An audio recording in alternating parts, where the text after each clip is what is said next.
بسم الله الرحمن الرحيم يا أيها الذين آمنوا كونوا قوامين لله شهداء بالقسط ولا يجرمنكم شنآن قوم ألا تعدلوا اعدلوا هو أقرب للتقوى واتقوا الله إن الله خبير بما تعملون صدق الله العظيم.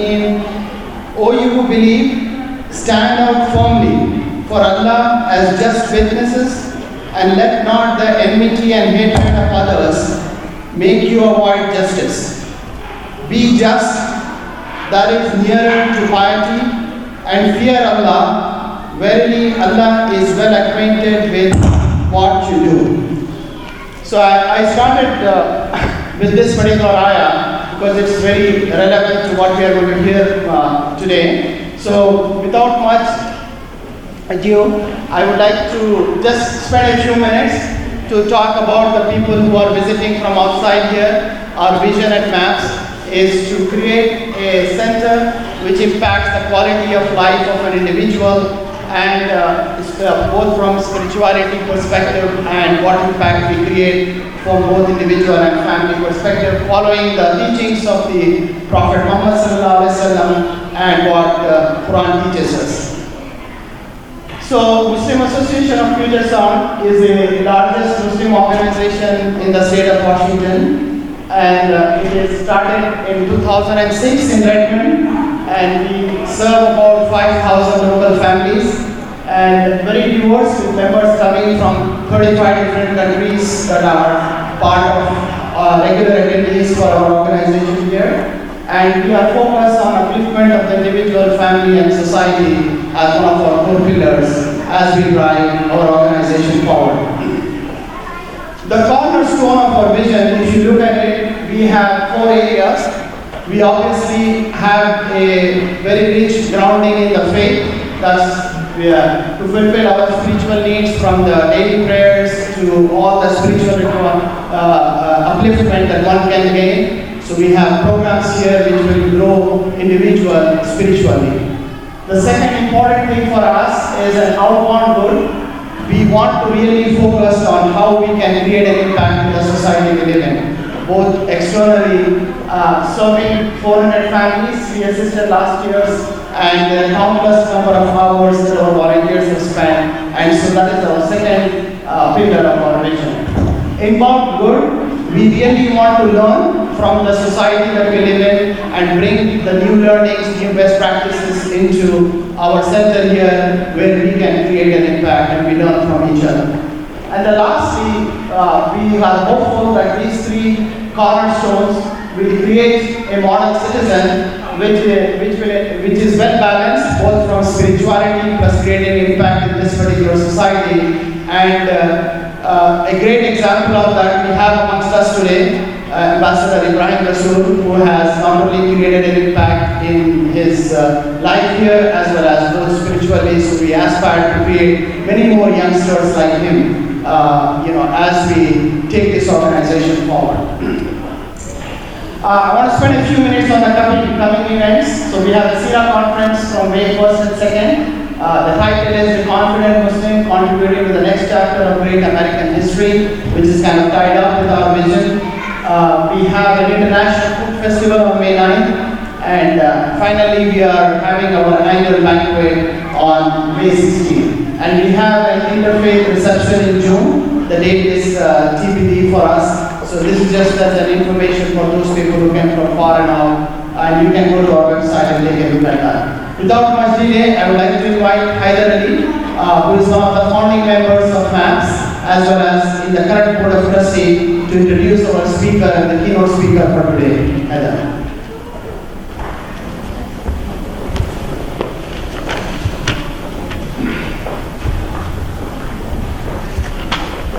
Assalamu alaikum wa rahmatullahi wa barakatuh. Peace and greetings be upon you. Today I am honored to welcome and introduce Ambassador Ebrahim Rasool in our midst today. From the time I first heard him on a YouTube video, I knew that Ambassador Rasool is a type of leader who can bring unique perspective, I would say, for the opportunities ahead of us, as well as the challenges we face today, particularly for American Muslims. Little did I know that it would take a year since I first contacted him to actually realize that vision. There are at least three things that come to my mind why his visit is important for us. At MAPS, we try to bring diverse perspectives so we can learn from the experiences of other cultures and faiths, even as we acknowledge that no society is perfect. There's a lot of conversation around, particularly around race in America today, because of what is happening around us, whether it is the shooting in Ferguson, Trayvon Martin shootings, and many other similar incidences. And finally, if I were to name three long-running disputes in the last 50 years, it would be the conflict in Northern Ireland, the struggle against apartheid in South Africa, and finally, the long-running occupation of Palestine. Thankfully, we have solved the first two, and I hope that in our lifetime, we would see the third one also come to a fruitful resolution. And among all the three things that I mentioned, Ambassador Rasool has a unique perspective. Particularly, he was in the middle of this peaceful transition of South Africa from apartheid to a multiracial and cultural society. A bit about Ambassador Rasool. As a young apartheid leader in 1980, Ambassador Rasool was imprisoned at the Paulsmoor maximum security prison in Cape Town. One day, a prison ward escorted him to a special meeting. Waiting for him was a very unique person who would forever change life of Ambassador Rasool. It was none other than Nelson Mandela, who the President Obama would call the hero of the world and my own personal hero. Nelson Mandela's attention to Ambassador Rasool was drawn by Ambassador Rasool's efforts to bring the Muslim community into the civil rights movement and mobilizing them and being part of that struggle. After the successful transition, Ambassador Rasool would go on to become a member of the parliament and the premier of the Western Cape Town province, meaning governor of the province. During his tenure as a governor, he would show that his state had the highest GDP. More importantly, he was known for his efforts to foster good relations among people of multiple faith. His last assignment was as ambassador to South African ambassador to the United States in Washington, D.C. During his tenure, the one that stood out for me was he played a behind-the-scenes significant role in fostering that relationship between Cuba and the United States, which Obama initiated. He was telling me that how challenging it was to engage with the Cuban American community in Florida, and that he had to draw upon the experiences of his struggles in South Africa to melt the hearts in order to bring about this historic accord. Post his assignment as a South African ambassador, he has currently taken on the role of a visiting scholar in Georgetown University for the next 15 months. He's also the founder of an organization called World for All Foundation, an institution that aims for a world that is inclusive, integrated, and accepting of differences. Finally, Ambassador Rasool best exemplifies the memorable quotes that I always will remember when you go to Cape Town, you want to take a tour of the Robben Islands, there is a quotation from Ahmed Karsada. I want to say that it says, "We want to remember Robben Island to be a triumph of human spirit against small mind and pettiness, a triumph of courage and determination over human frailty and weakness." Nobody best exemplifies that spirit, in my mind, than Ambassador Rasool. Today, he will talk about the lessons from the anti-apartheid civil rights movement, taking leadership through advocacy, engagement, and community service. Please welcome Ambassador Rasool.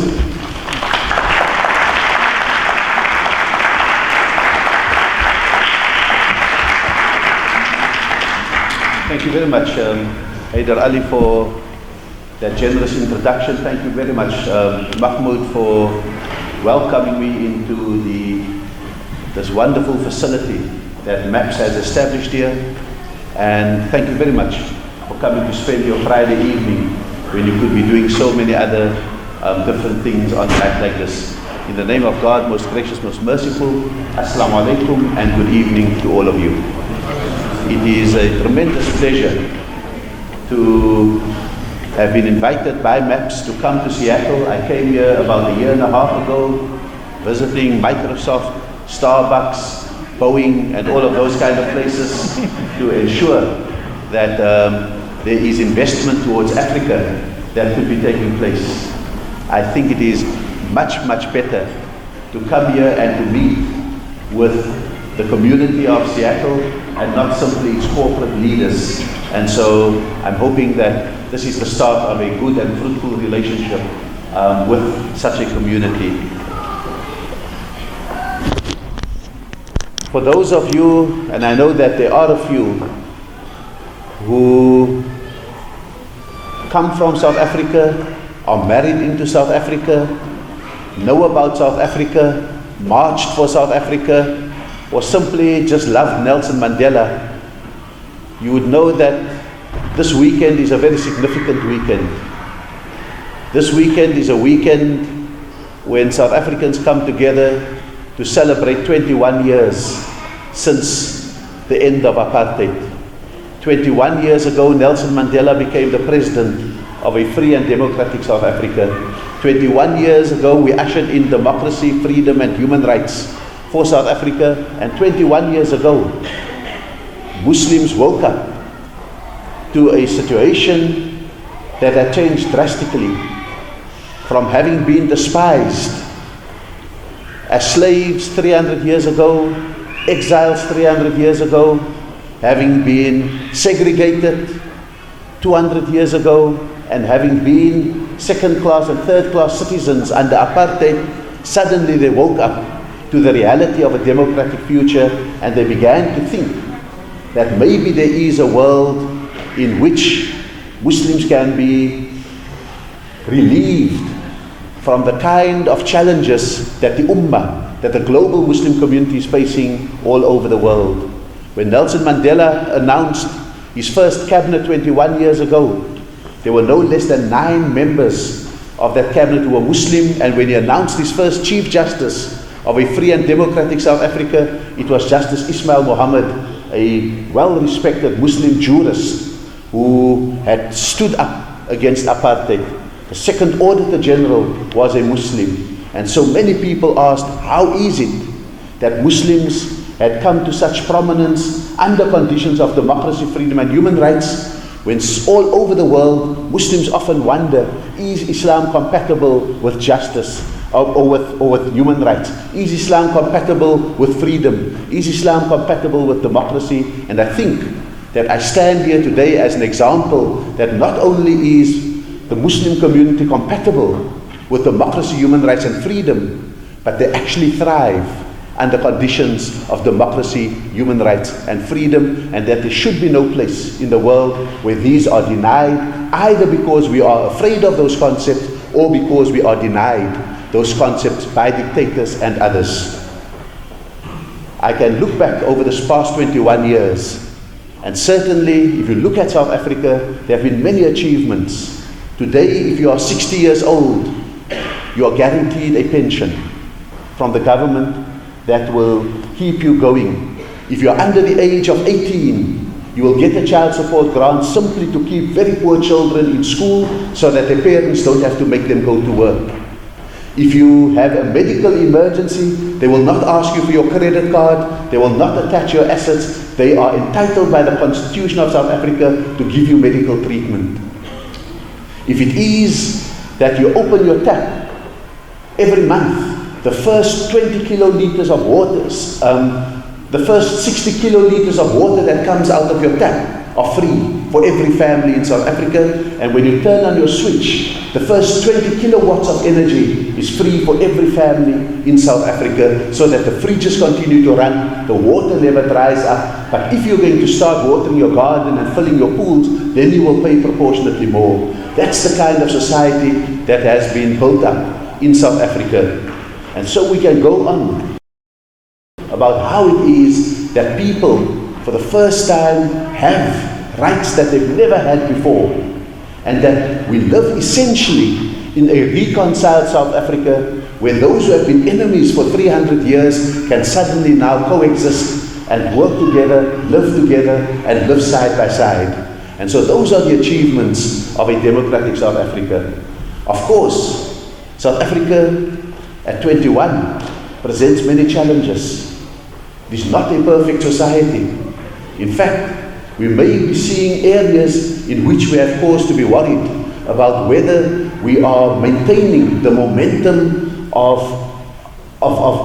progress that I think that we dared to dream about 21 years ago. I think if we look at it, there are still large sections of poverty, even though actually poverty has dropped.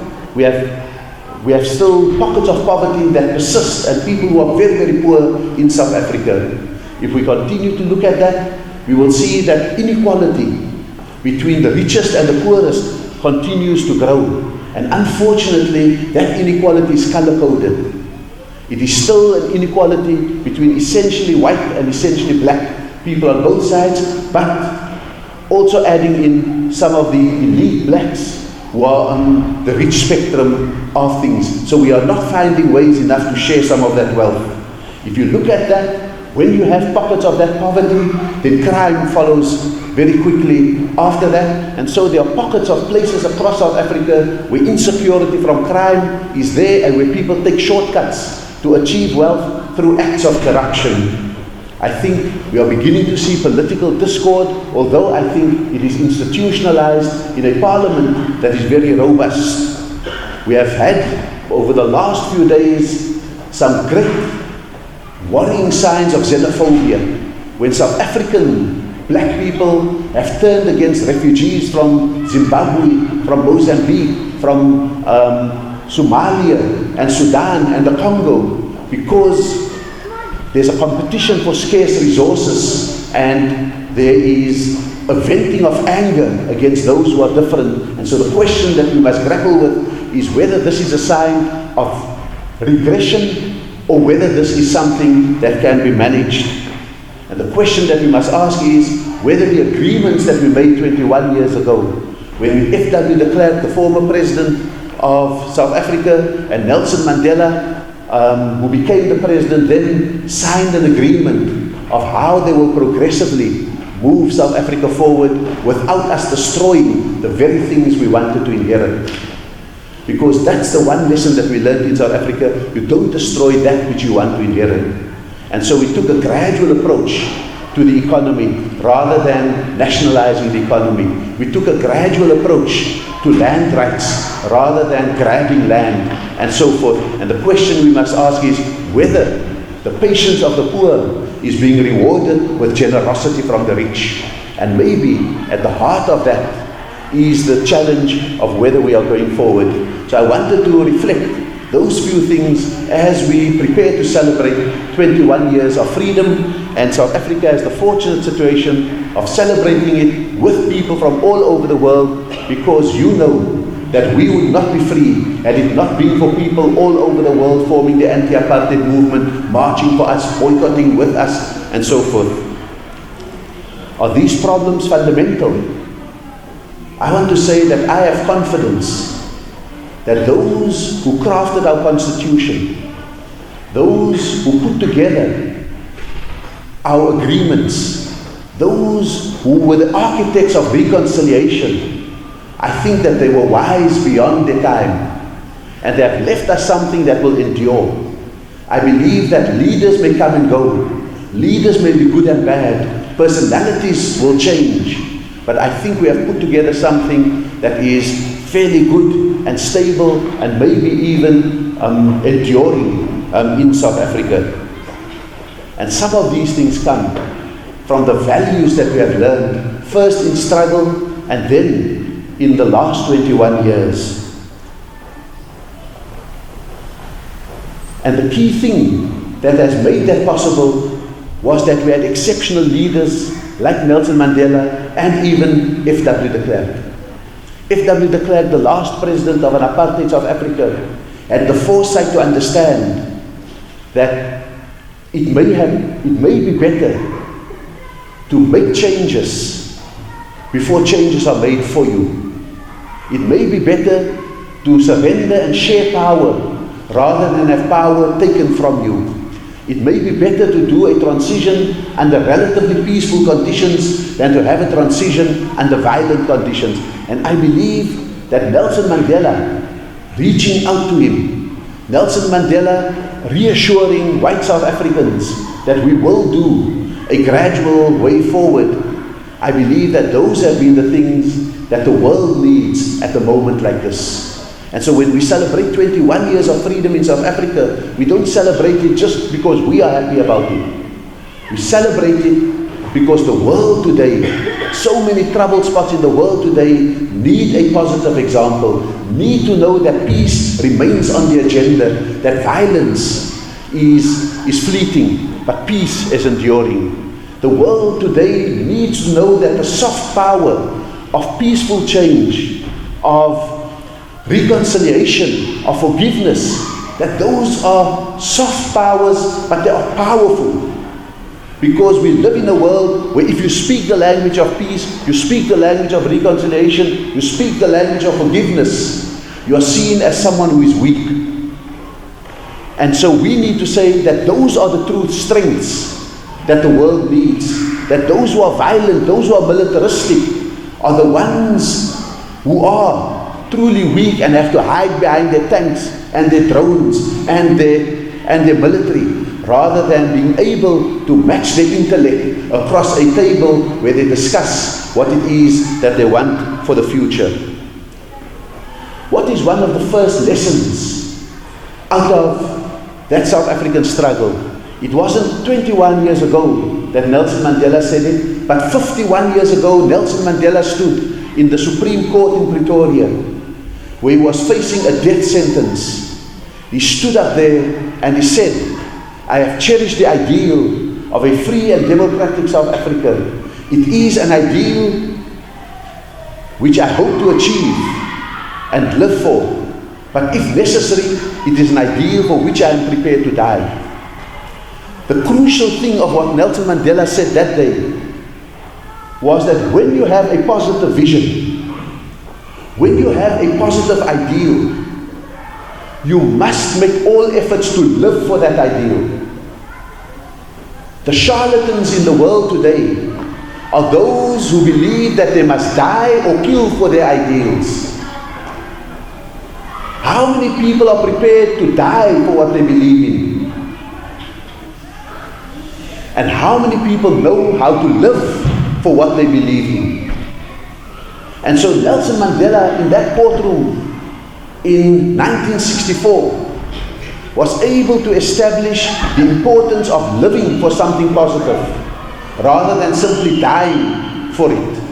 And I think that that's the first important lesson in a world beset by suicide bombers, in a world beset by violent people, that we've got to find ways to live for what we believe in. The second thing that South Africa created when it was free was probably one of the most inclusive aspects anywhere in the world. South Africa is a country with the most colors in its flag, 6 colors. The US one is 3 colors, the French one is 3 colors, the British one is 3 colors, some are 2, some are 4. The South African one has 6 with a few other countries. But that is because we believe that even in our flag, when we establish a new South Africa, we must include the colors that every community could identify with, even if the flag looks too colorful.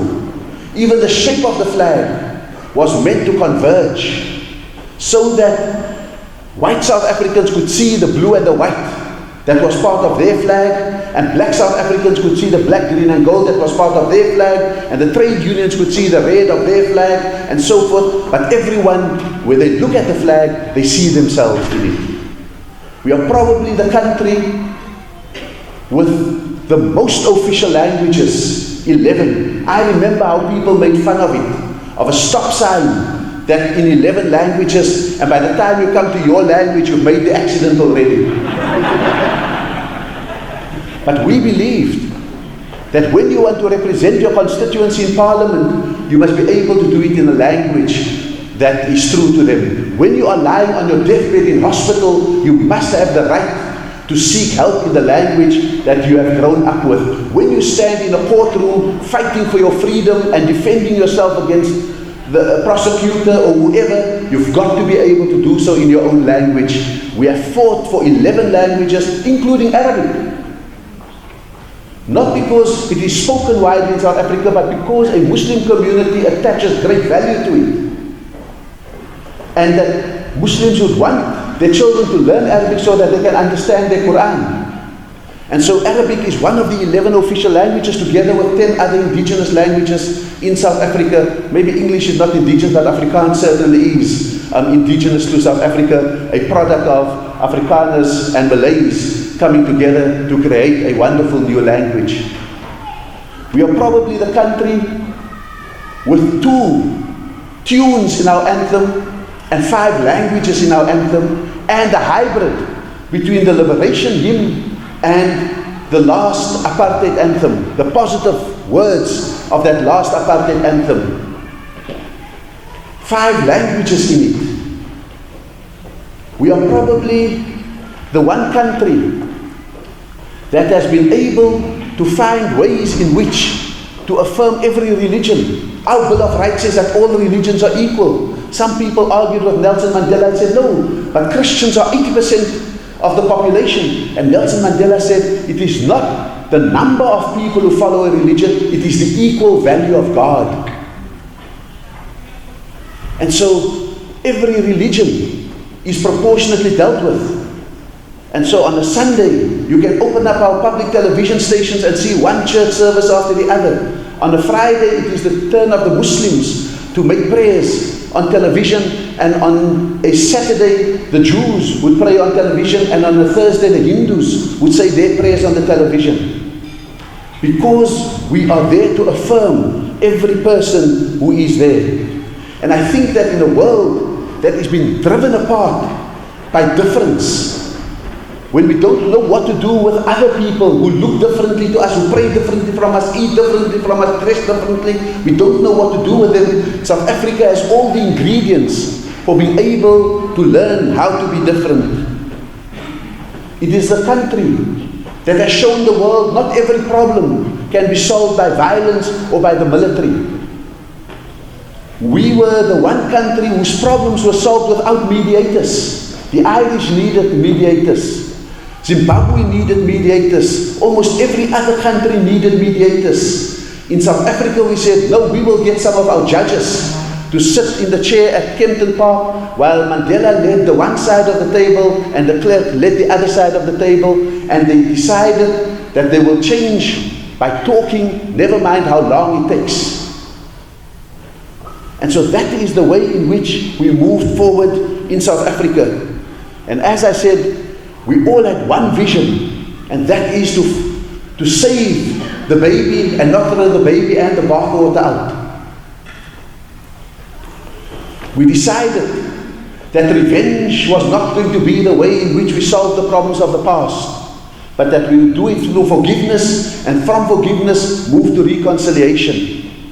But in exchange for reconciliation and forgiveness and amnesty, you had to tell the truth. Never mind how bitter it was. Because for us, closure wasn't killing the one who killed your child when you were a security branch policeman. For us, just knowing what happened to the son was important. Knowing where they were buried. Finding their bodies and reburying them with dignity was more important. And you found mothers of children who had been murdered by torture, actually reaching out in the Truth and Reconciliation Commission and forgiving the perpetrator publicly. But we had to establish the truth, and we had to look each other in the eye in order for us to do that. And that created the basis for a society that was not basing itself on revenge. And we need to offer that to the world, because we live in a world where we believe an eye for an eye, a tooth for a tooth, a life for a life. We want to see someone killed in order to move forward. And so we need to do something differently. We understood justice, not only in legalistic, absolute ways, where if you did wrong, you must be punished. We established new terms like transitional justice. Justice that takes you from where you are to where you want to be. Because if you only take legal justice, you will stay where you are, even though you will have the satisfaction of seeing someone punished, but you will not move from your present problem to your future prospect. And in much the same way, we invented the term restorative justice. Justice that progressively restores to the victims what they require. Is this not what the world needs today? Is this not how we solve the problems in the Middle East? Is this not how we are going to bring Africa to rest as we move forward? And we needed to construct a country that had been divided over 300 years along the lines of race, ethnicity, religion, color, hair type. Every division, we had it in South Africa. And when we came out, we said that in our country, everyone will have the right to be the same and the right to be different. Meaning that we can all be part of the same nation, the same people, the same community. But we also have the right to be different, because we have other identities as well. And so you can be a South African and you can be Muslim. You can be a South African and you can be Zulu. You can be a South African and you can support Manchester United. And so that gave us the right to carry not one identity but multiple identities. So much of the world goes wrong today because we insist on one identity that you must carry. And this is particularly so in the Muslim world. We want to drum into our people that you are Muslim first and you are Muslim last. I live by it and I die by it. God tells us in the Quran, I've made you into nations and into tribes. I've created this diversity for you. Why will Allah make you so different and so diverse and then demand of you that you only carry one identity? And so you can make your religious identity the noun. I'm a Muslim or I'm a Christian. Then you can make your national identity an adjective. I am a South African Muslim or I'm an American Christian. Then you can even add a little prefix to American to show where you come from. So I am an African American Muslim or I am an Italian American Christian. And then you can add whatever else. So that, for example, in Washington, on a Sunday or a Monday, they put on their maroon and they are African American Christians who support the Redskins. Not that they're doing well. In your case, it may be the Seahawks. But the fact of the matter is that those are all identities, and those identities don't need to clash with each other. Is this not the world that we require? Is this not the world that says it is safe to be different while you can still be the same? And therefore for us, the challenge in South Africa was not to choose unity on the one side or diversity on the other side. We said we can have unity in diversity. It was just a question of the proportion of unity and the proportion of diversity. You see, if you have too much unity, you become the same.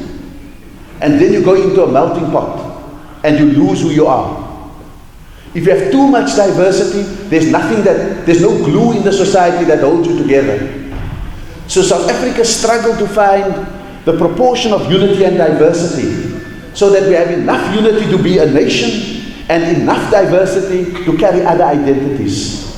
And this is what the world requires in a very complex situation that we find ourselves in.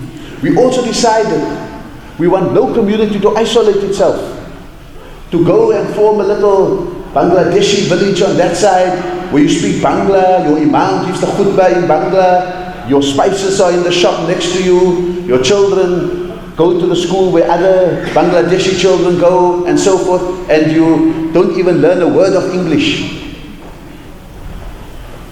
We can't have such isolation. But the other opposite of isolation is assimilation. The root word of assimilation is to become the same. Where you've got to leave your religious identity, your ethnic identity, your cultural identity, your linguistic identity, you've got to leave it at the border. When you hand your passport over and you collect your green card, you put all of those other identities away. And then you just become American, or you just become South African, or you just become French. And you better conform to what it means to be French, American, South African, Italian, or whatever the case may be. What we have said is that there's a wonderful world of integration. And the core of integration is the word integrity. The integrity of the part can be respected if the part respects the integrity of the whole. It's a bargain that you make. That if I respect your integrity as a Muslim, as a Christian, as someone of Italian origin, as someone who comes from an African culture, if the nation respects that, then you owe the nation respect for its integrity to be American and to carry the symbols of America and to support America and to pay your taxes in America, and if it fights a legitimate war, to also be part of that effort. And so that's the bargain that I think South Africa teaches the world today, and it's something that is absolutely required as we move forward. But these are not things that simply happen and fall from the heavens. These are things where the community is engaged. You can't be sitting in your mosque all day and tomorrow expect to be in cabinet. You can't be making your prayers and counting your worry beads 24/7 and tomorrow expect to be respected when you walk to the courtroom. You can't want to have the benefits of integration, but you have isolated yourself. And so the question that I think we ask is, how do we advocate, not just for who we are, but for more people than ourselves? The best test, and the reason that the Muslim community in South Africa had found such respect in the post-apartheid South Africa was because even when life was good for them, when they were making money, when they were having shops, when their children were becoming doctors and lawyers, when they could buy houses and drive cars, they still stood by the conscience of their faith and decided that they will, despite their privilege, they will be part of the struggle against apartheid. And therefore, it is often not known. But everyone knows that Nelson Mandela was in jail for 27 years, but very few people know that in the cell right next to Nelson Mandela's cell in Robben Island was Ahmed Kathrada's cell. And he had been in prison for 26 years.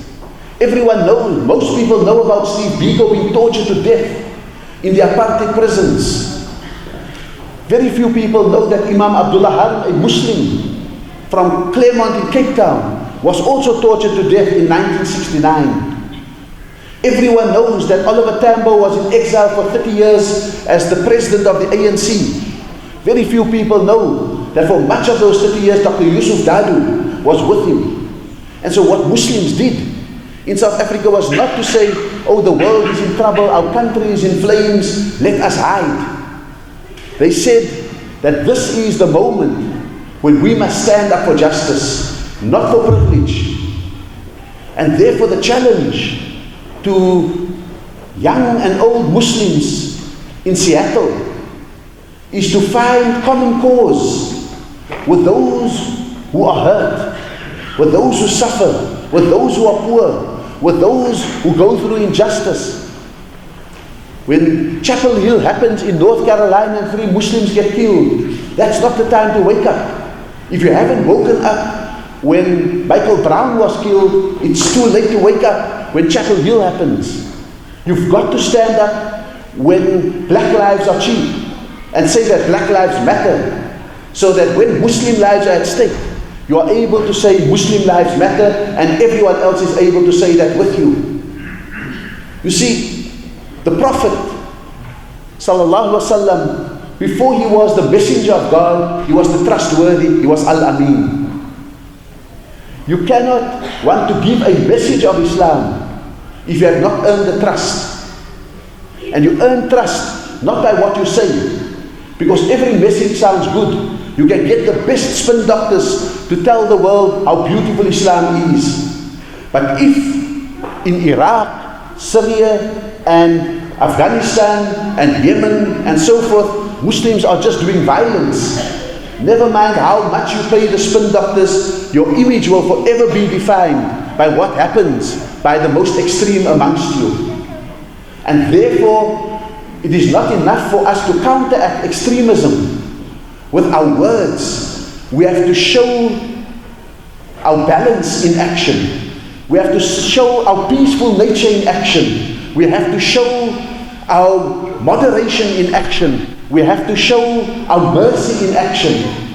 How can we say that the Prophet was a mercy to all humanity, but every day we treat people with harshness, or we don't care about being compassionate with others?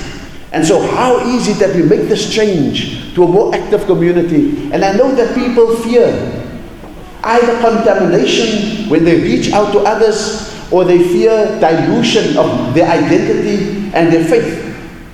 It is only insecure people who have those fears. If you are truly rooted in your identity, if you are truly rooted in your faith, if you are truly rooted in your culture, you have nothing to fear. You have the confidence to go out.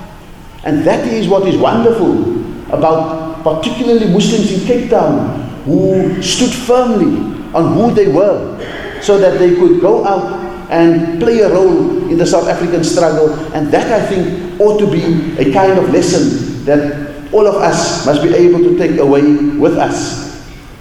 And so I hope, inshallah, that these few aspects of the South African transition are things that could be of use, not only to the world, but also to you, in the way in which you manage your life as Muslims in the USA and as citizens of the United States of America. Citizens of the USA have an enormous responsibility. When the world only has one superpower, it needs that superpower to be super sensitive.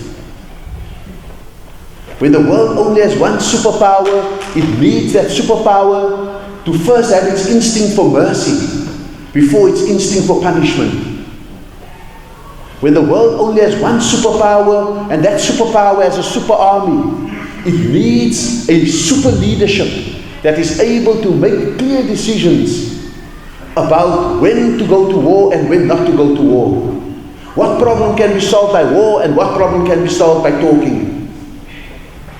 When the world has only one superpower, that superpower's default position must be engagement and political discussion, not militarism. And therefore, your responsibilities are enormous. Your job is not simply to get angry when Palestine happens, to get angry when drone attacks happen. You have a bigger responsibility than the rest of the Muslim world. The rest of the Muslim world has the luxury to protest and to march. You have the responsibility to advocate. You have the responsibility to lobby. You have the responsibility to make sure that your congressmen and your senators always understand the best image of who you are and the finest interpretation of who you are and how they make mistakes when they do wrong things.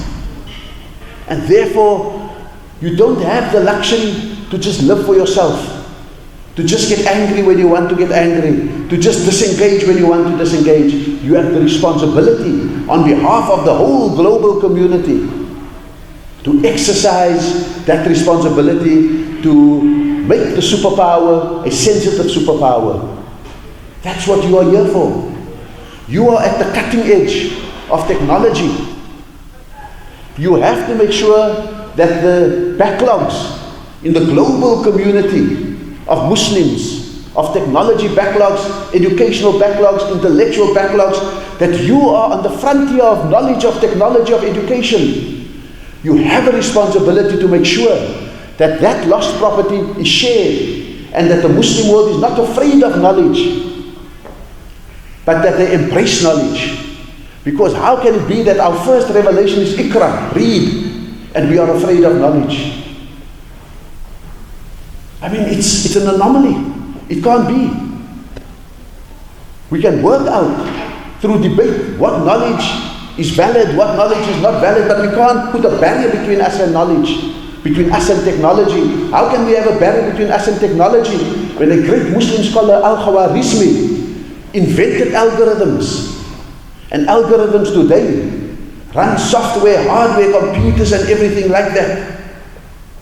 And so that's the responsibility of people like yourselves. And unfortunately, when you're placed in a position like that, you have a responsibility beyond your personal selves. And so inshallah, I hope that I just wanted to stimulate some of your thinking on matters of your responsibility, of lessons from South Africa and how we can go forward, inshallah. And I hope that there are some questions in the last few minutes remaining before Maghrib that we could have, and that I invite you to really feel free to say something, to ask something, to disagree even, and then inshallah that's the best way in which we can take the arguments forward. Wallahu a'lam wa assalamu alaikum wa rahmatullahi wa barakatuh.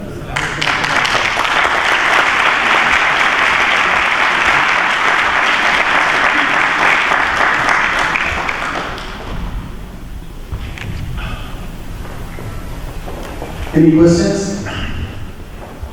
Yes.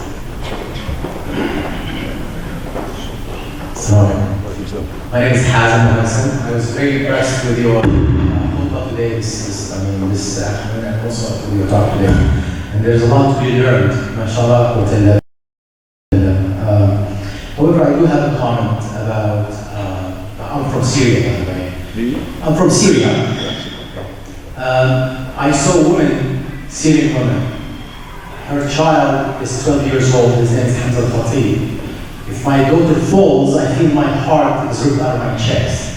Her son was tortured.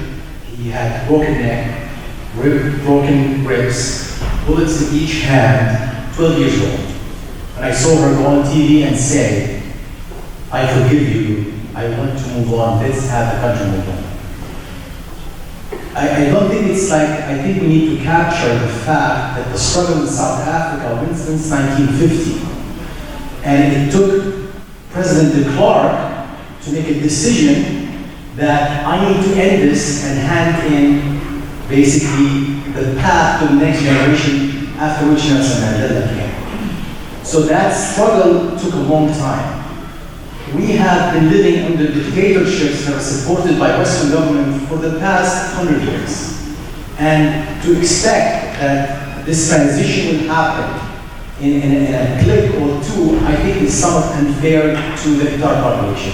We're living with a dictator that is basically enforcing himself in every means. I mean, he used sarin gas, which hasn't been used since World War I. So what we need to learn also from the South African experience is that there was an immense pressure that was put on the government, the apartheid government, to make it break, literally. Something that we haven't seen in Syria. For 6 months, as an example, Syrians went out to the street and got shot. Teenage girls would go down the street, unheard of. People don't even are so afraid to speak. She would go down to the street and basically speak out against the dictatorship. So the point I'm trying to make is that it took the world to interfere in a very powerful way to stop the dictator from continuing its part of what they're doing in South Africa. The same thing needs to happen in the Arab world for the safety of the rest of the world. And that's our responsibility as Muslims. We cannot, and this is one of the things that I want to close with, we cannot sit aside and see this whole thing happening, and this from the beginning. I was inviting a lot of Muslims to come involved, because it will affect us at the end of the day. And we have failed to do that. So we need to learn from that. Thank you.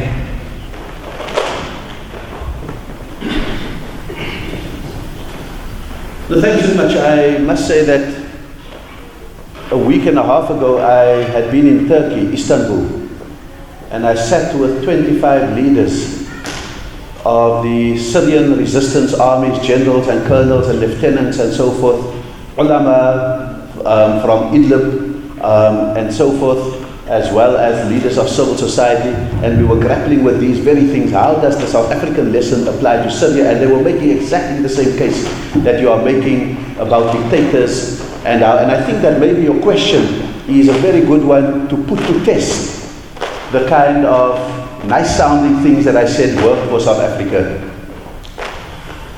I want to say a few things.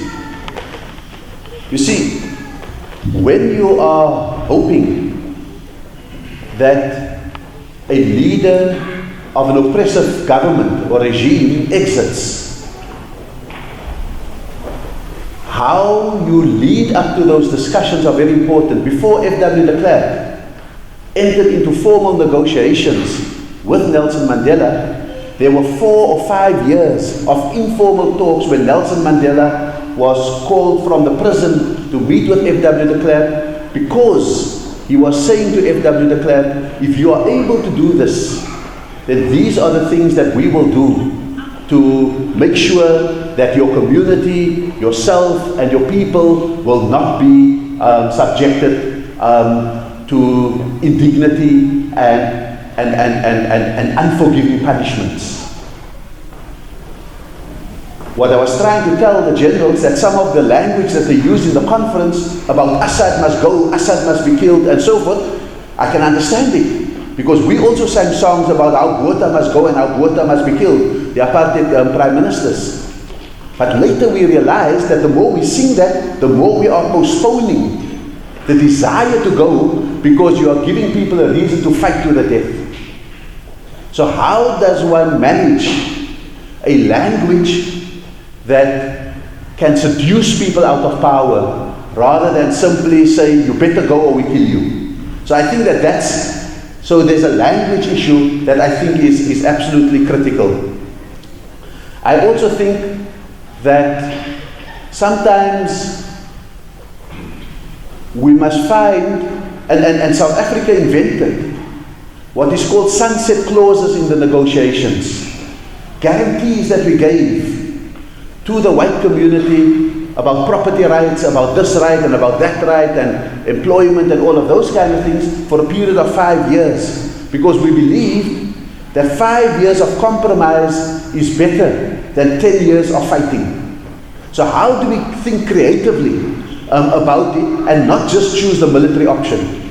The third thing is that in our battle with the apartheid state, we knew that we were up against probably Africa's most well-trained, well-equipped and best fighting force on the continent, the South African Defence Force. The question we asked ourselves is, when your enemy is strong militarily, is that where you want to take them on? And we deliberately decided to shift the terrain of struggle away from the military, because that's where they are strong and we were weak, even though we had numbers.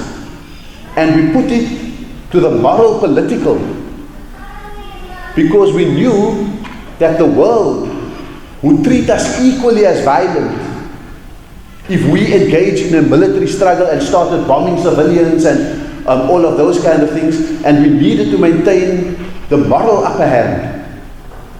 And so I think that those were a lot of things that went into the way in which we began to understand some of those things. At the end of it, I think that Syria has suffered from two things. Syria suffered from the catastrophe in Libya, when they did move in, did provide the rebels with an air force, Gaddafi was killed, and Libya descended into chaos. But Syria is also suffering from the wave of extremism that is pretending to be the liberation forces and the rebels and the revolutionaries of Syria. So the world is too lazy to make distinctions between who are extremist elements and who are revolutionaries within Syria. And I think that what I've certainly heard and what I've discussed with some of the Syrian people is that some of the Syrian resistance people have been the primary victims of ISIS. But it's not the story that is told. And so, how do people like yourselves tell that story to the people in the United States? Because the US people, Americans, think that ISIS is only there to destroy America, when the most people who die are fellow Syrians. I think that we have a responsibility to communicate these things.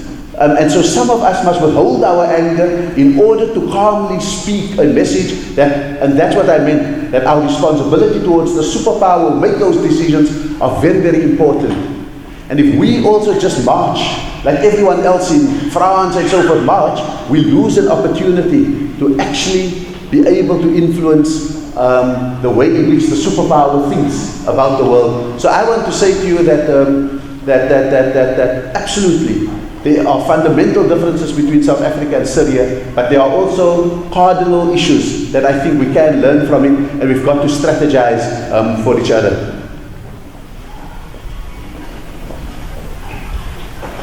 First of all, thank you for sharing your views and your experiences. I think it was a very enlightening discussion.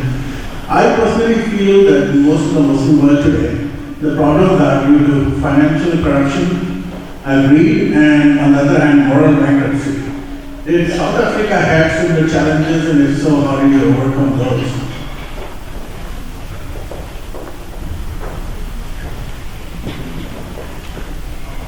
I think certainly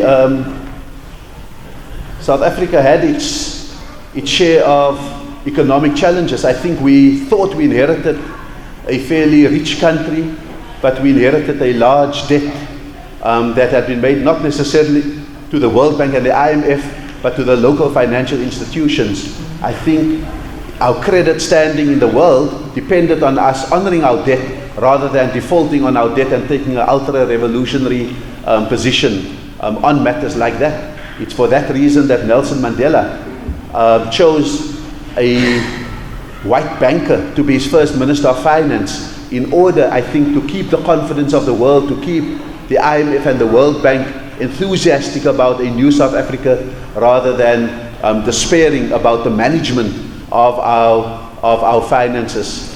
I think that we certainly have our problems with impatience that leads to greed and that leads to corruption. You know, when you are on a program to gradually share the land, gradually share the wealth, gradually share employment and so forth, there are always going to be elements who can't wait for 20, 30 years until their turn comes. And they will try to find ways to short-circuit that. I think that we've been fairly well served. What may be going wrong at this moment is that people believe that the impatience to get money and to get a share of the economy is starting at the top. And therefore, if the top does not set a pure and pristine example, then people all the way down believe that they must get they must get their share very soon. So I think we're facing those kind of problems. And I think, though, that what is different about South Africa than, say, for example, in the rest of, in some of the other Muslim countries that you're speaking about, is that we have a functioning democracy. We have institutions that still work, and we have a constitution that is very strong, and we have a robust media, and we have an independent judiciary. And so in our case, even the person who is today our president has been in court, and when the charges were dropped, the opposition reinstated some of those charges, and now we face the prospect of the president having to face court again and to answer, and the people who acquitted him having to answer why they acquitted him. So I think that that's different. It is not an absolute monarchy or a dictator that can make the rules. The rules are made, and that is what gives me confidence that despite some of the short-term problems we have in South Africa, there's a long-term process and a constitution and so forth that gives us that reassurance. Assalamu alaikum. My question has to do with the fact that Nelson Mandela and even you spent time in the prison for a very long time under very difficult conditions. So what was part of the belief system that, did not make it a revenge exercise? And when Nelson Mandela and many others who left the prison system, that they were not blinded by the revenge, but had more of their focus on the goals. So what kind of beliefs they had? Winston Churchill said, if I had thrown a rock at every dog that barked at me, I would have never gotten to my destination. So if you can shed some light on that, kind of a philosophy, I would really appreciate it. Thank you.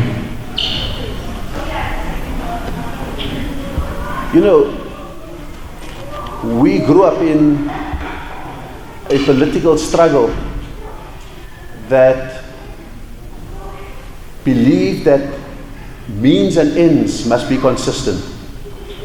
That if you say that you are non-racial, that your goal is non-racialism, you must act in a non-racial way. You can't mobilize race as you move forward towards a non-racial future.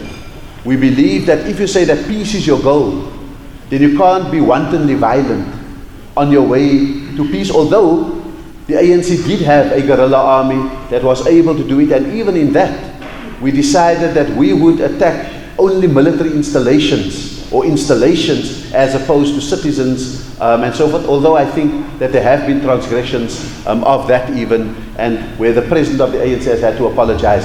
So the point that I'm making is that, and that is also a problem with extremists within the Muslim community. They all stand for this religion of peace, but the image is one of violence.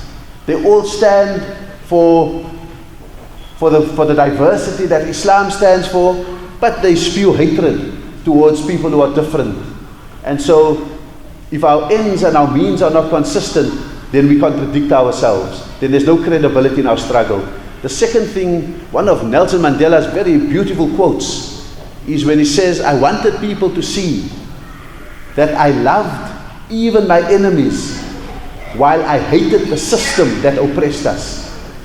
So the distinction between people and systems. How can you hate a system but find a way to still maintain your respect for people?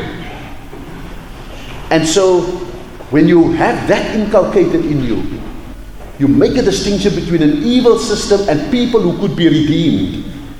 When you make that distinction, then you make it easier for when the time comes to settle, to find each other and to forgive each other because of that. The third thing that I want to mention is that struggles that are too ideological often lose the human.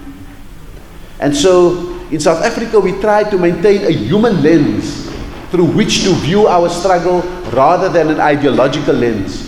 When we turn Islam into an ideology, then an ideology necessarily has people who are good and bad. Then you automatically find intolerance towards those that disagree with you. Whereas an ideological lens, a human lens, allows you to see the soul of the other person while even disagreeing with the argument that they are making. So I think that those are the fundamental differences between the approaches, and that's what kept us human. We had big debates with, for example, within the liberation movement, there were three strands of the liberation movement. There was the Congress movement, which was non-racial, that in 1955 already said, South Africa belongs to all who live in it, black and white. Then you had the PAC, the Pan-Africanist Congress, who had broken away, and some of them, their rhetoric was about driving white people into the sea. And then there was the Black Consciousness movement that focused a lot of their attention on blacks only. The ANC had white leaders, great people like Joe Slovo, Helen Joseph. It was really a vision in struggle of the South Africa we wanted to see. And the more we put them on the stage to speak to us, and you hear a Helen Joseph speaking so passionately about freedom, there was no way you could hate white people, even if you fought the system of apartheid. So I think that that's absolutely critical in the way in which we go forward. Any more questions? Yeah.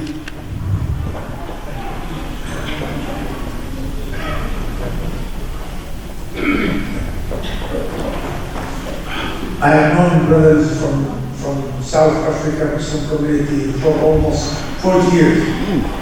And alhamdulillah, they are, as a Muslim minority in South Africa, they are one of the best minority in the world, if not the best. So my question is, with all their struggle in terms of education, in terms of furthering the code of Islam, how do they fare today vis-a-vis other communities in South Africa? How do the Muslims, as a minority, fare in the government, in the economic system, in the educational system? Thank you.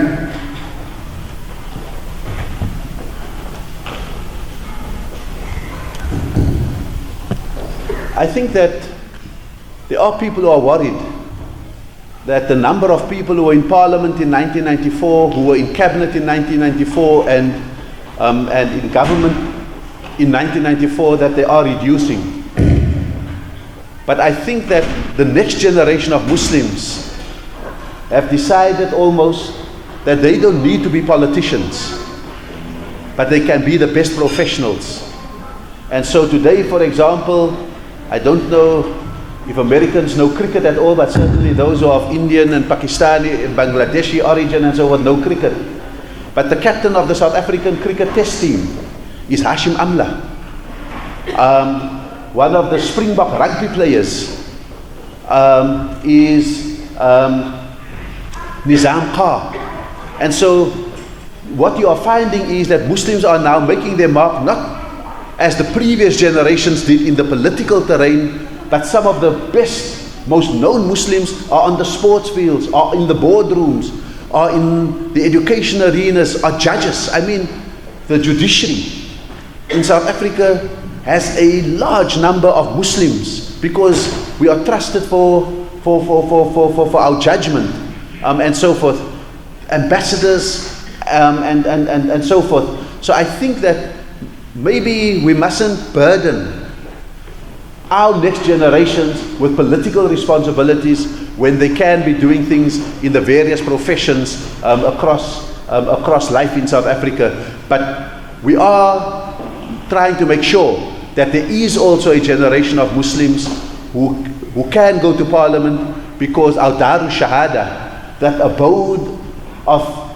peace and security and the free belief and confession of our faith, that is an important project that we must continue to build in South Africa, because I think the Muslim Ummah as a whole may need such an example when things are tough for Muslims elsewhere in the world.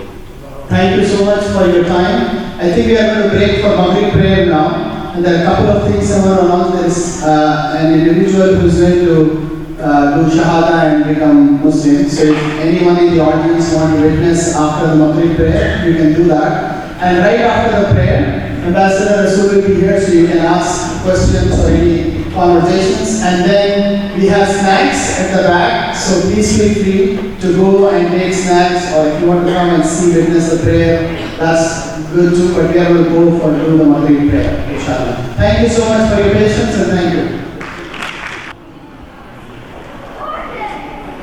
Jazakallah khair. Thank you very much. Even though I've had a bit more time to think about that, I'm not coming up with a response that is good enough. I don't know if George Bernard Shaw was making that as a predictive model or as a descriptive model. The corollary is completely mine. It's my observation. Yes.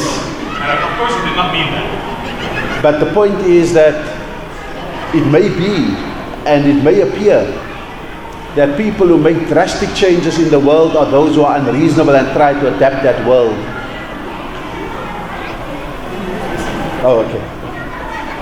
It may appear.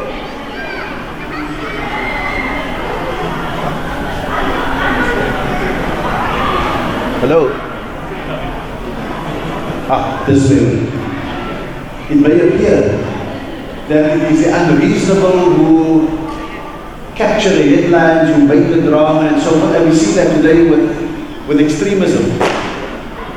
The Muslim middle ground, all 1.6 billion of them who go reasonably about their life are not the ones who make an impact in terms of swaying perception about Islam in the world today. It is the few who occupy the battlefields who I think are making entire policy changes, making entire practice changes and systems changes in the world. I think our challenge is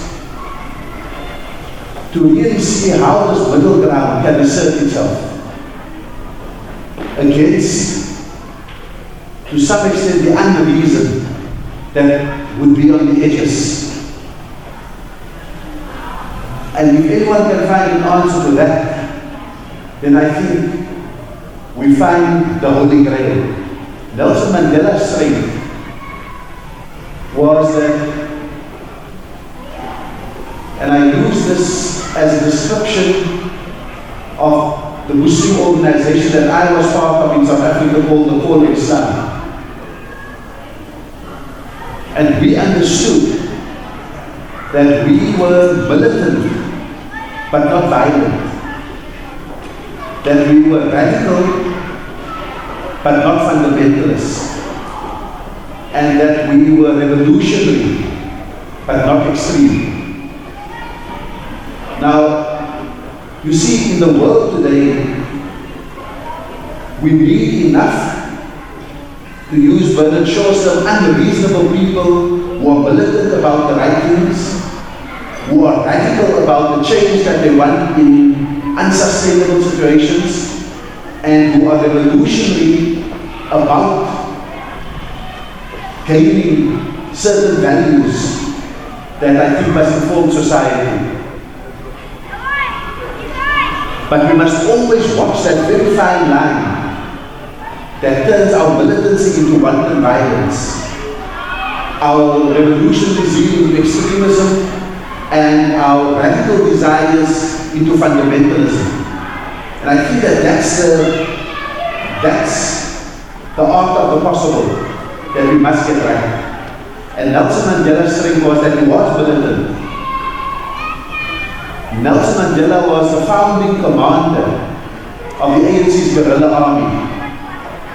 But he loved life so much that no one would call him a warmonger. And he was the initiator of a peaceful negotiations, but no one would call him a pacifist. You see, that is what is elusive, I think, in the Muslim world. That balance. So if we are going to make progress, it is about navigating these nuances, these very fine lines, because many Muslims have enough cause to be outraged about injustice.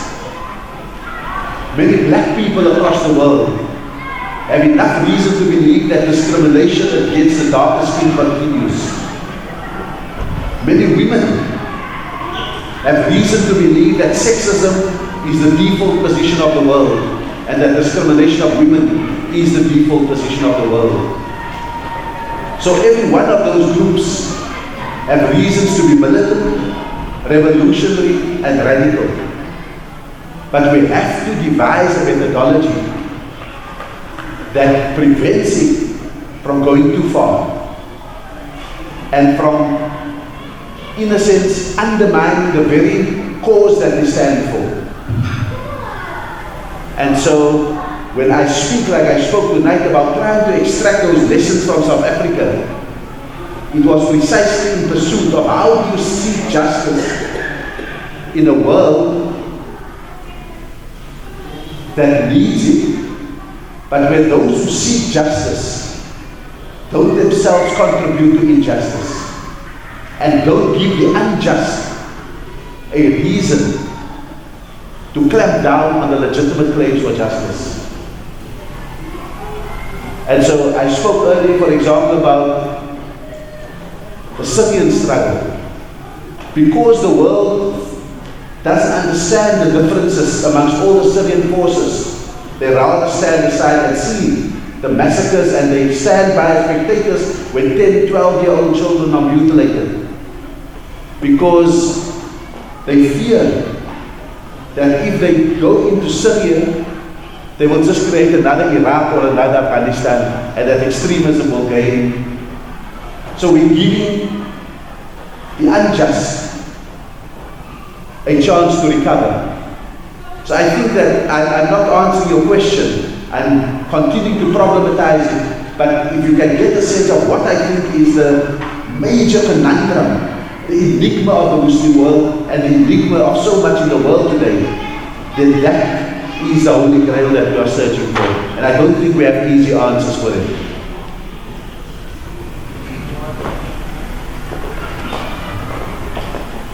This is a political question as a leader of South Africa.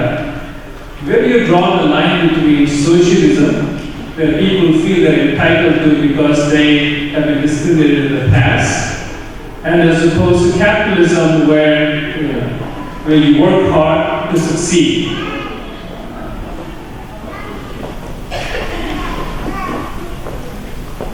I think we're living in a world where, in a sense, some of those labels have been superseded. They don't apply as easily anymore. Today, I think, after the fall of the Berlin Wall, socialism as a vision for the way in which the world is ordered has fallen by the wayside and been discredited. Although, I think we've also thrown the baby out with the bathwater. So in a sense, I think the need for a more equal world has been thrown away together with the malpractices that was occasioned by people like Stalin and others in the Soviet Union in pursuit in the name of socialism. And so I think we must salvage the need for a more equal world, within it equal in class terms, that you don't have too rich people and too poor people. On the one side, you don't have largely the black world being poor and the white world being advanced and rich, and so forth and so forth. On the other hand, I think that capitalism, while it triumphed out of the fall of the Berlin Wall, has probably taken itself to crisis mode, because there was such a feeling of triumph that financial institutions began almost to manipulate the financial systems of the world.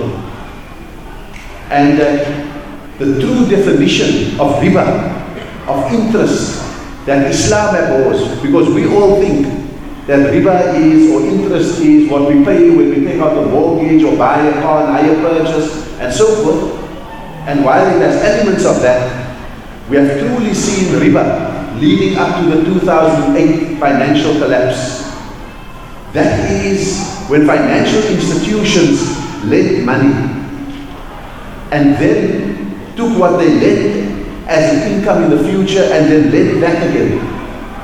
And then took what they borrowed out as a future income and then lent it again. And so it went on. So they were lending the same money about 10 times over. And that caused essentially the collapse of the financial and economic system in the world. And I don't have to speak to people in the United States who understand the Freddie Mays and all of those kind of things far better than what I do. So I think we have a crisis on both sides of the spectrum. On the one side, it's acknowledged that socialism has collapsed and we've thrown away egalitarianism or a more equal society on the one side. And on the other side, we saw the problems of capitalism, but we bailed it out, in a sense, with state money. So that instead of reforming the system, we reinforced a particular system, and now the world is very concerned about the inequality that is happening in the world, because you've now got the super rich and the super poor. And even in America, you are finding that the comfort and the predictability with which people before 2008 spoke about the well-being of their children, they can no longer guarantee that their children will have what they had before and could guarantee. And so it's a long way to answer the question, but I think that there is an opportunity for us to think afresh, to come up with new things. In South Africa, Africa's 5 major banks are South African banks. South Africa has been recognized as having the second best banking system in the world after the Swiss. But you know that every one of those banks have a growing Sharia compliant component to it, not only for their Muslim clients. Because I think that there are people now beginning to say, what is in the Islamic value system that can salvage the economic system of the world? And I fear that the Ummah is so busy with itself. We are so defensive about the extremism from within. We are so having to justify ourselves all the time that we are not able to give enough content to the search for a middle path in economic terms. And therefore, what we may require is for our economic and financial professionals to really work with our theologians and our experts in Islamic theology about these matters to put together not the side to the main course, but to try and understand how the side becomes the main course. Because the world needs it. The world has seen the limitations of the current economic climate. So I would say that is a particular responsibility that we need to have, but we can't do it when the world troubles us so much that we want to run into the masajid and pray all day. We must pray. But we must pray in order to purify our intentions and gain confidence and assert ourselves in the world, not arrogantly, but humbly suggest solutions to the world, not try to label it as Islamic economics, but an economics to improve the world. Not put a halal stamp on it, but put a persuasiveness to it, that the world can see the self-evident good, because sometimes if the world sees the halal stamp, they will not even examine the product. The prejudice will come between them and the product. So how do we now begin to put values forward rather than halal packaged products forward? And that's the challenge of the Ummah. That's the challenge of being a Muslim today. And then more than that, how do we make alliances with other people? I mean, there are so many people across Africa who live in absolute poverty. How do we make alliances with social movements there in order to find a new economic thing and not try to really just be on our own? So I'm just raising a few different issues arising from your question.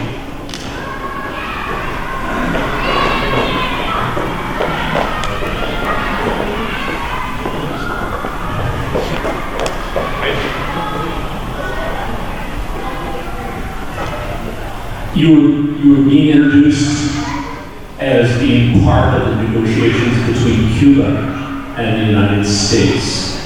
I know that Nelson and the ANC and Fidel have a long history, and I also know that South Africa has played part of that out since. What's your experience with that, and how does that negotiations that took place? Were you physically part of that? Be very interested in hearing that.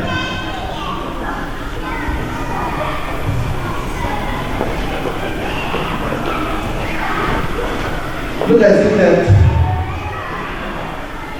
the role South Africa was able to play was substantial. The role I was able to play was modest. South Africa has always understood that the US embargo of Cuba is a historical anachronism. It was a moment of anger in 1962 that stayed with the American people for 50 years. Secondly, it was fueled by the influx of Cuban exiles from the island into places like Florida, who had lost enormous amount of wealth and land and so forth when Castro took over.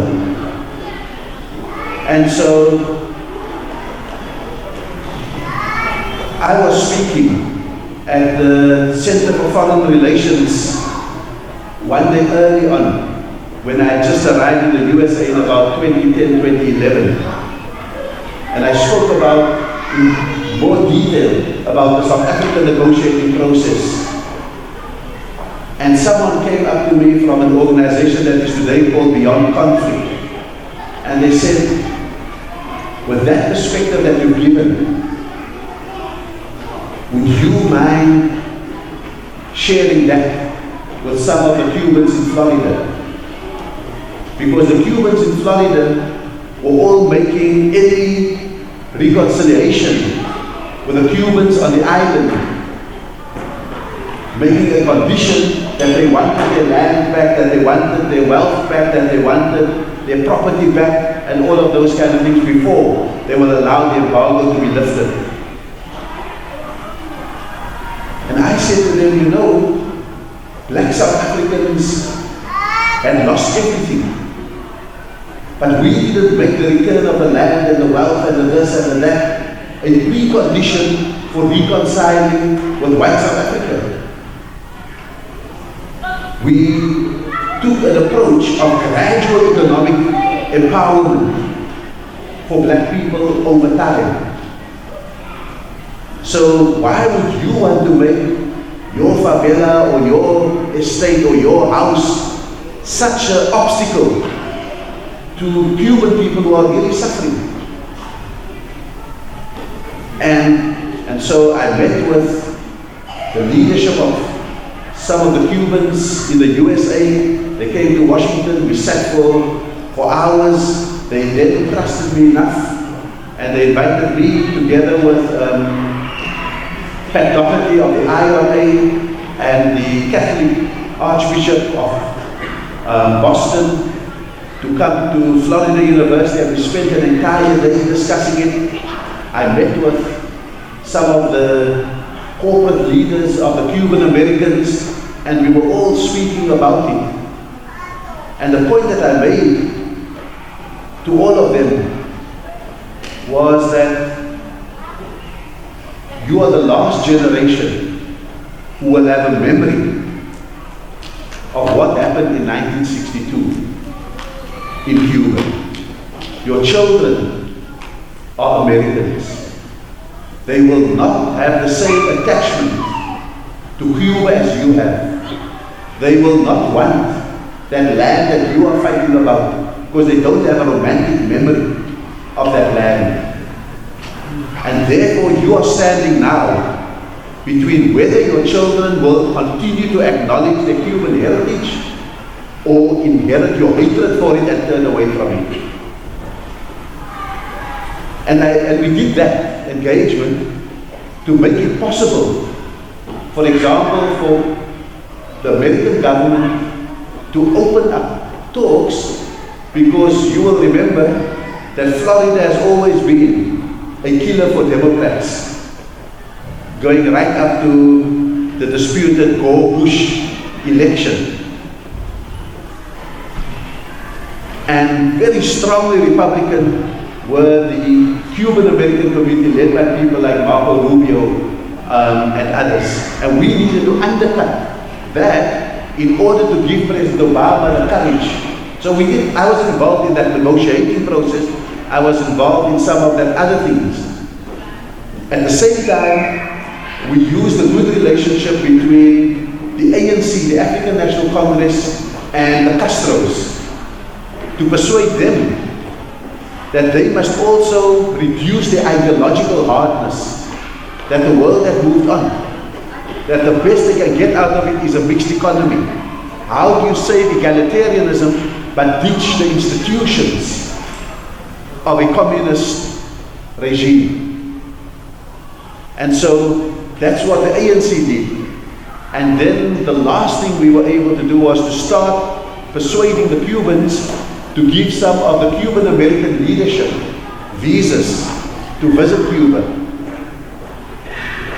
And when they did, many of them were emotionally affected. They felt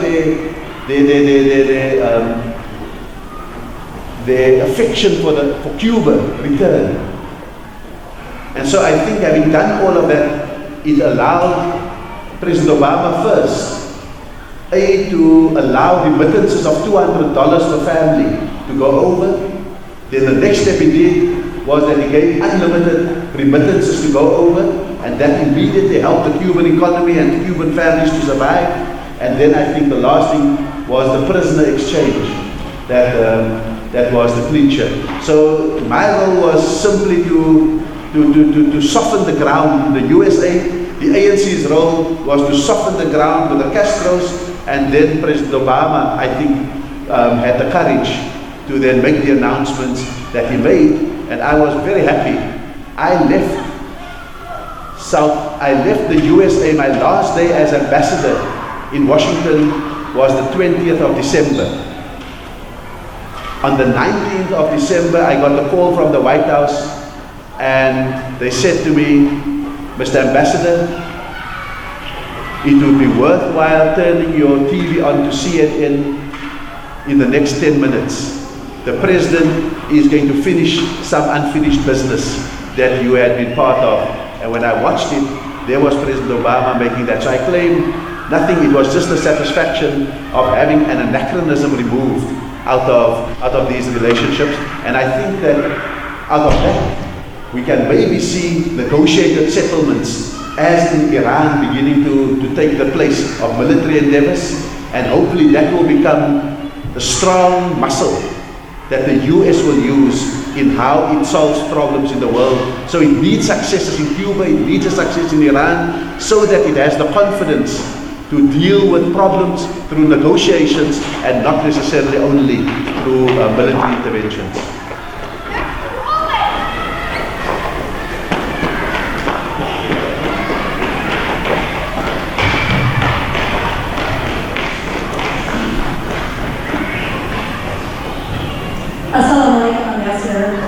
Thank you very much for your words of wisdom and inspiration.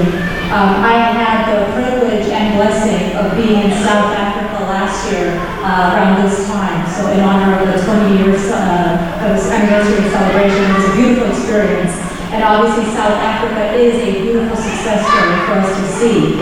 But one comment that I did hear, which kind of troubled me a little bit, is that South Africa is losing its momentum. And we certainly know that progress requires active struggle. I mean, I think here in the U.S. we see the example of the civil rights movement having made a lot of progress, alhamdulillah, but now we see the apathy or lack of active struggle leading to our civil rights and liberties being stripped away little by little. And my question for you is, how do you maintain the momentum of change and keep that momentum going, particularly for newer generations where they may not face or experience that same direct injustice that initially drives people to seek this kind of change and make the change that South Africa is such a beautiful example of? Thank you.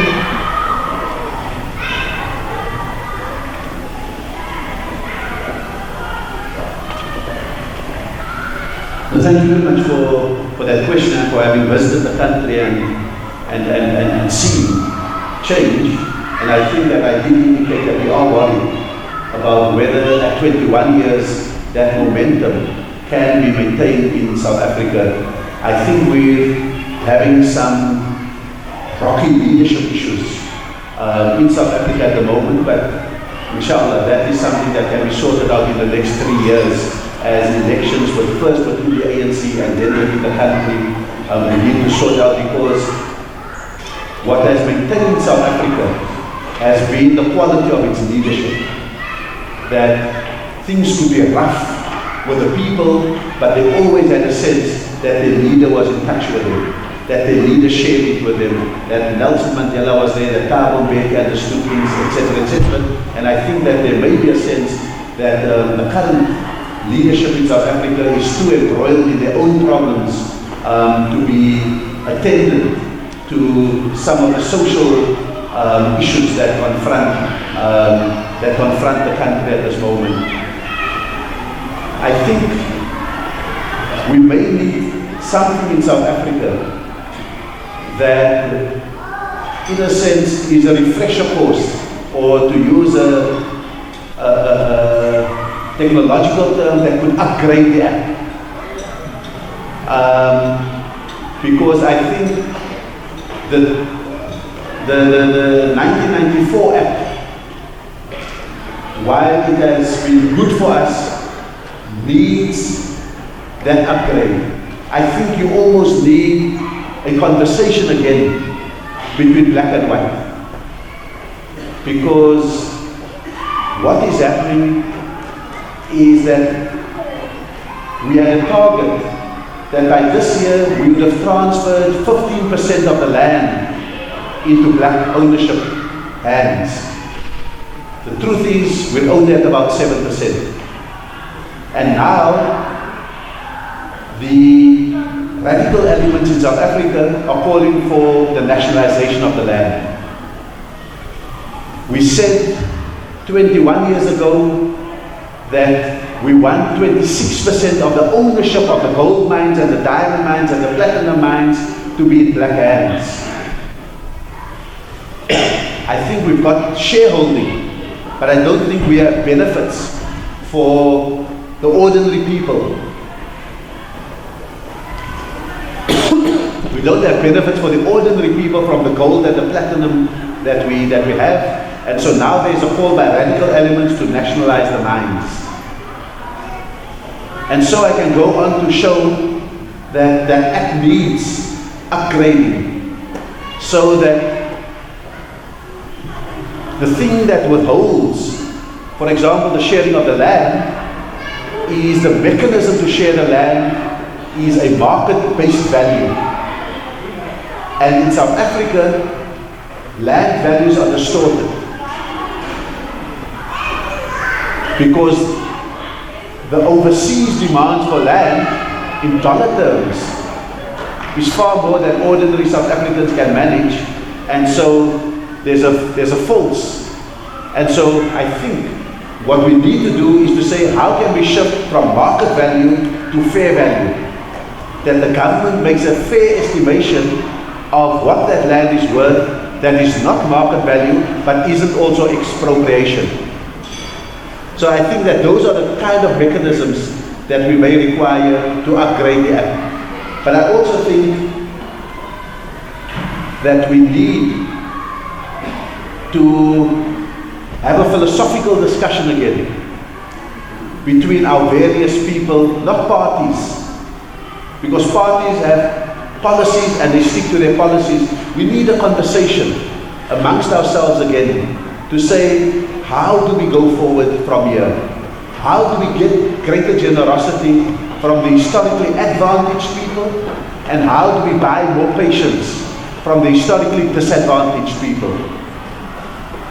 And I think we need that same kind of spirit that Nelson Mandela was able to do in 94. And we need to do it in a way that says, let us rather do things in a reasonable way before the unreasonable win the demands for nationalization and expropriation and all of those kind of things. So how do we use the claims and the demands of the unreasonable to advance the approach of the reasonable within it? And then I think the last thing about the newer generation, you know, when you fight a struggle for civil rights or for human rights or for freedom, you always say that you're doing this so that your children don't go through what you went through. But now, in a very clear way, my children are getting access to the best schools and universities.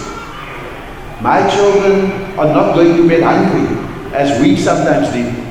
My children don't face the prospect of their parents being unemployed, as we face that prospect with our parents. My children don't face the prospect of discrimination based on religion, race, language, culture, whatever, as we used to face. And so, in an earthly sense, we may have achieved paradise or Jannah. But you will never believe it. I am more worried about my children in their comfort than I'm worried about my children if they were to face deprivation. You will never understand, and you must, as parents, be worried that your children must not have so much comfort that their souls are deadened, that their conscience is blunted, that their empathy is never used. And so I worry, what is the cause that my child will stand for?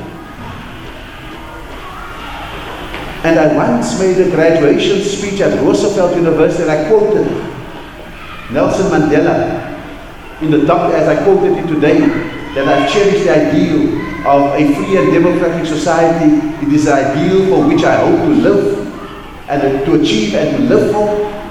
But if necessary, it's an ideal for which I am prepared to die. And I challenged 3,000 graduates at Roosevelt University. And I said to them, Nelson Mandela is not asking you to die for a cause. What Nelson Mandela asks you, and what we must ask about our children, and what I ask about my children, what Nelson Mandela asks is, what are you prepared to die for? Because if you know what you are prepared to die for, you will then know what to live for. And so, what is it that our children are prepared to die for, so that they can live for it?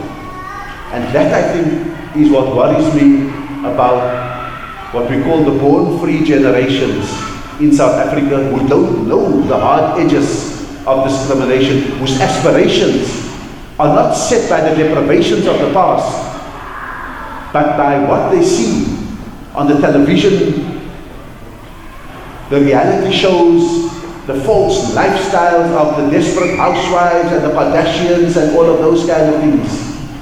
Their aspirations are set by that. Their aspirations are not set by what they missed out in the past and what they were denied in the past. And in South Africa, you may even have youth willing to steal a BMW in order even for a few moments to know what that lifestyle is like. And so our children may be susceptible to nihilism, to destructive behaviors, not because they are deprived of anything, but because life is so comfortable that boredom makes them adventurous. And that is what shocks us about middle class living. That how can it be when I've given my children everything and they still experimented with drugs and with sex and with all of these kind of things. And therefore it requires of us to have a different conversation with our children. We grew up in generations which were top down. Our parents knew everything. They told us what to do. We trusted them and we did what they needed us to do because we were eternally grateful for the plate of food that they put on the table every day and the pair of shoes that took us to school every day. Our children today have different standards.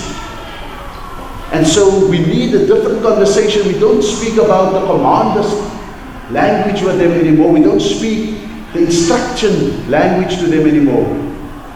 And Anthony Giddens calls this conversation a dialogic engagement. Dialogic means on the one hand it is two-way, and on the other hand you must reveal your logic. So I can no longer say, you do this because I say so. I've got to say, I'd like you to do this. Do you have a problem with that? Then they say, look, I don't think I'll have the time. He says, no, but you see, if you do it this way, then maybe because of ABC, you will achieve DEF. So what better way do you have for this to be done? And then they will say, have you tried X, Y, and Z? I say, maybe there's better than X. So why don't you do ABX? I don't know how I got onto this standard, but the newer generation worries me. Not because of their deprivation, but because of their comfort. And I think that American families generally, and Muslim American families particularly, when your children don't know what 50 years ago it was like, or 10 years ago it was like, or 5 years ago it was like growing up in Syria under Assad, in Libya under Gaddafi, in Iraq under Saddam, and so forth, when they don't know them. Their floor is completely higher than the floor that we are living in.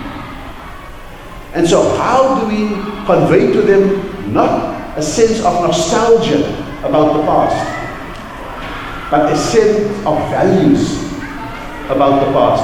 And that really for us is the challenge about living in a place like this. I must say, I still get shocked in Starbucks when I see our children speak to their parents. Not because Starbucks is from Seattle, it's just Starbucks is all over in America. It's a completely different conversation, but I think you must watch. Sorry about taking up too much of your time. So we have one last person, sure, and then we can.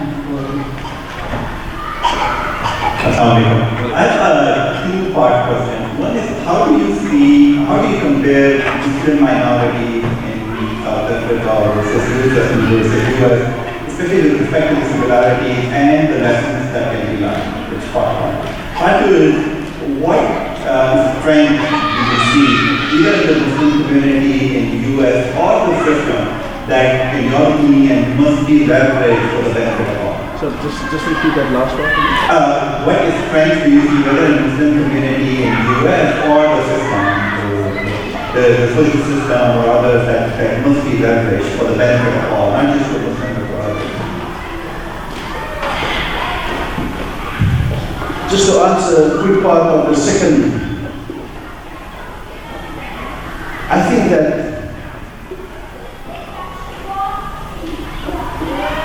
the United States of America is at a very crucial moment in its history. I almost think it's at a transitional moment. but I don't think Americans see. You know, Professor Guy de Maupassant, the French philosopher, he once told his students that the Eiffel Tower is the ugliest building in the whole world. And his students said, "But Professor, you eat your lunch in it every day." And he replied, "Yes, because when I'm in it, I don't see it." So sometimes when you are in something, you don't see it. But I think that the United States of America is at a transitional moment, a moment of change. It is $16 trillion in debt. Huge sections of its population is for the first time feeling unemployment and poverty and homelessness and so forth. It can't fund wars as easily today as it used to do a few years ago, so it's forced to negotiate. And when it can't negotiate, it will find proxy powers to fight its battles for it. I think that it is, after 30 years of continuous wars, American people's appetite for war has decreased because they've seen too many body bags come back. And so now they are trying to change the technology of war to find a war methodology that doesn't have body bags, like drones. And so all of these for me speak about a US society that is in fundamental transition about who it is in the world, what's its role in the world, and how will it fulfill its role in the world. It doesn't have the money or the appetite to secure its interests in the way that it would have done before. What that means for me is that Americans have a unique opportunity to help shift this US tanker a few degrees, to change course by a few degrees that may have a good impact in the long term. And so we can see this battle fighting itself out between, for example, the hard right, the Tea Party and others, and the White House, who has a black man in it. I think that there's a growth of protest movements about killings that are happening. We saw that most fiercely in Ferguson. We're seeing that most militantly today in Baltimore. So people are no longer simply prepared to lie down and accept it, and I think that the right to bear arms and so forth is going to come under increasing pressure. I think the killings of the 3 Muslims in Chapel Hill, North Carolina, North Carolina, has had a similar effect because suddenly the Black Lives Matter campaign translated itself into Muslim Lives Matter as well.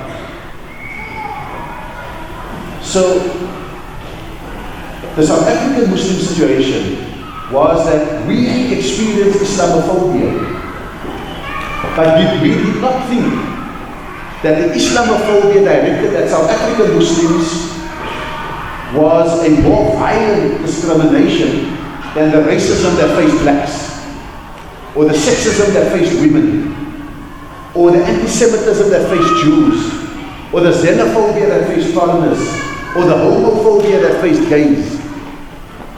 We understood that the first generation, the grandparents, was the generation where the couple was called ignorance and fear. And they gave birth to the next generation, prejudice and discrimination. And they gave birth to the next generation, which was racism, sexism, Islamophobia, homophobia, anti-Semitism, xenophobia, etc., etc. So we must locate what Muslims experience next to and part of the family of discriminations that other people also experience. It is when you make your suffering so exclusive that you miss the opportunities, A, to sympathize with victims of other discriminations, and B, to form coalitions in defense of all human dignity in this world. And so what I would do is that I would say that Black Lives Matter, Muslim Lives Matter, Hispanic Lives Matter, etc., etc., it should all become under one umbrella against all the siblings, the parents, and the grandparents. So it means that Muslims must share their desire to be unique. Because their suffering isn't unique. The method of their suffering is unique, but their suffering isn't unique. And so therefore, I think that in this transitional moment in the USA, the transition will not be profound if the reaction to its discriminatory practices is fragmented. But it will be profound if it is coordinated. And so, are we dispatching a sense, are we dispatching Muslim representatives from across the United States to Baltimore to say to the black African Americans in Baltimore, we are with you, because we know exactly how you are feeling. We may not face the same kind of racism that you are facing, but we know from our Islamophobia what it is, and we are with you. And next time when they profile us and they stop and frisk us, we would like you to feel free to also join us in making a common cause. You see, this is not political strategy, this is prophetic tradition. The Prophet ﷺ, before he was a prophet, he was part of an alliance, a coalition called the Hilful Fudul, the alliance or the coalition of the virtuous. When a Yemeni merchant came to Mecca, he was treated very badly. He stood on the hill and he said, "Oh people of Mecca, is this what you do to your guests?" And they met at the house of Ibn Jud'an, and the Prophet ﷺ went with his uncle, and they decided there to stop all kinds of discrimination against merchants, whoever they may be. After the Prophet ﷺ received wahi, after he was a prophet, he recalled this incident and he said, "I was at the house of Ibn Jud'an, where such an excellent alliance was formed that if today in Islam I was called upon to do the same thing, I would gladly respond." We are called upon today to do the same, to form coalitions of the virtuous, not to be components for virtue, but form coalitions of the virtuous. And that, I think, is riding the bus through the question that you asked. And I think that maybe is the distinction between how South African Muslims responded as a minority and how I think American Muslims are responding as a minority. We saw our suffering as the same suffering as other South Africans faced, and therefore we formed coalitions of the virtuous with them.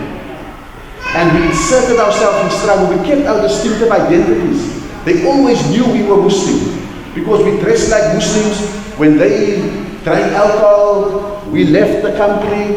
They always catered for halal food for us. When the breaks in the meeting, they say the halal table is there. They said, we've arranged for the hotel that you can have your prayers there while we are having our meetings, etc. They knew that we were different, but they also knew that we were the same. And therefore, I think that it is the ability to form coalitions with other people that I think American Muslims must learn from some of the South African examples, because that is the guarantee that you will be into the future with everyone else. And I think that you must seize this opportunity, if I am right, that American society is at a transitional moment. And therefore, how in the 2016 election do you find a voice that is part of the American voice, but that is also at the same time distinctive, that says that we are entering this election as Muslims. We are going to ensure that every Muslim votes in the United States. We are going to try and make sure that our votes will count. We will support candidates irrespective of parties who stand for A, B, C, D. We will work and we will open our masajid to those candidates only, not to Democrats only or Republicans only, but all those who on their ticket stands for these values. Only then can those people come in. And we will support a party that will make sure that maybe starting off 2% or 3% of their representatives will also have a flavor that speaks to the Muslim community's concerns. And so I think it is about the ability to harness power. And those are absolutely critical things, and that's what made the South African community distinct and made it, alhamdulillah, as successful as what it has become. And I thank you very, very much for listening to me, spending your Friday night here, and may Allah subhanahu wa ta'ala bless you, bless the leadership of MAPS, and make sure that this community becomes an example to all communities across the United States and the world. And may, even though it is on the far-flung edges of the world, may Seattle's Muslim community always shine a bright light for all of us. And I am proud that I, even for a short day, have been associated with you. Walhamdulillahi Rabbil Alameen. Thank you very much for your time, and I hope all of you who stayed here. Thanks a lot for attending, and hopefully it was very useful. We try our best to bring all examples that we can learn from, and Ambassador Ebrahim Rasool came in spite of his tight schedule, so we are very thankful to him on behalf of MAPS and the community here. Jazakallah khair for all your time. Thank you.